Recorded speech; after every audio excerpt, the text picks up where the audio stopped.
చెల్లెల అమ్మ నాన్న చిన్ననాడు చనిపోతే నిన్ను నా గుండెల్లో పెట్టి సాదుకున్నా. నిన్ను పేర్చి పెద్ద చేసి ఉండవానికిచ్చి పెళ్లి చేశాడు.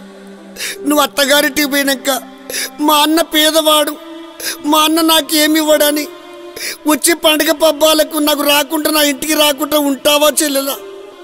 ఏ పండుగ వచ్చినా నా ఇంటికి వస్తే నా ఇంట్లో కలిగిన కాడికి సీరసారలు పెట్టి నీ కాళ్ళు మొక్కి పంపిస్తమ్మా. నీ ఆడబిడ్డ దీవనే నాకు మోక్షము తల్లి. అన్నా, పేదవాడవని ఎందుకు బాధపడుతున్నావన్నా? అన్నా, అత్తగారింటి పంపిస్తున్నాను చెల్లెలు అంటున్నా. అన్నా, పేదవాడిని మర్చిపోతావా అన్న మాట ఎట్లా వచ్చిందే అన్నా? పేదన్నని మర్చిపోతావా చెల్లెలన్న మాట ఎట్లా వచ్చిందే అన్నా? అన్నా, ఆ మాట నీ నోటికి ఎలా వచ్చిందన్నా? అన్నా, సంవత్సరానికి ఒకసారి రాకెట్ల పున్నమొస్తుందన్నా. నా తోడబుట్టిన అన్న ఉన్నాడని నీ రాకిడి పట్టుకొని నీ ఇంటికి వస్తానే అన్నా. అన్న నీ ఇంటికి వచ్చి నీ బంగారు చేతికి రాకీడు కడతానే అన్నా. అన్నా, రాకీడు కట్టినాక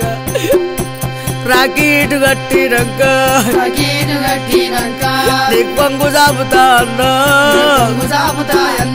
నా చెల్లె వచ్చిందని వాళ్ళ నాకు సీరలు పెట్టాకన్నా. వాళ్ళ నాకు కట్టమియ్యకే అన్నా. నాకు 100 ఇయ్యకే అన్నా. 200 ఇయ్యకే అన్నా. 500 ఇయ్యకే అన్నా. ఒక తల్లి పిల్లలము నా తోడా అన్నావన్నా. నా తోడా అన్నవే అన్నా. నాకన్నా ఉన్నాడంటే నాకంతే సాలే అన్నా.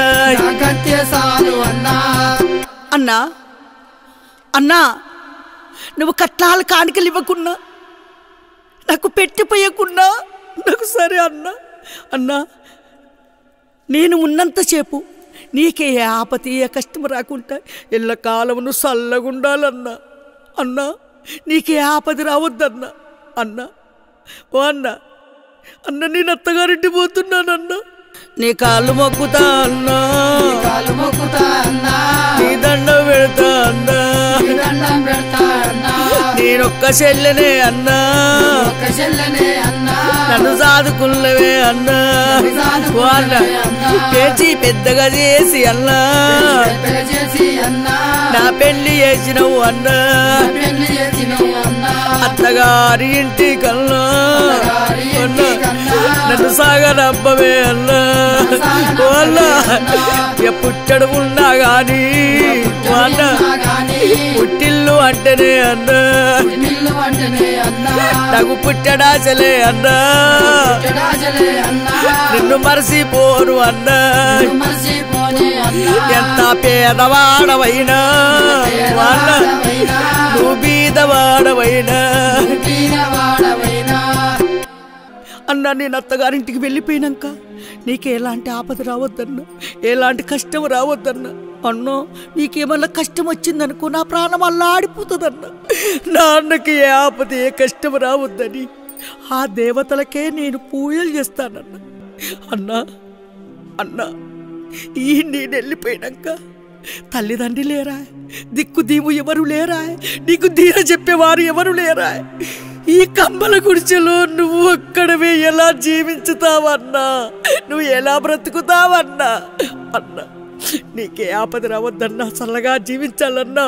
నా నోట నీకు దీవనిస్తున్నానన్నా. నేను ఆడబిడ్డనన్నా, నీకు దీవనిస్తున్నానన్నయ్యా. నేను వెళ్ళిపోతున్నానన్నా.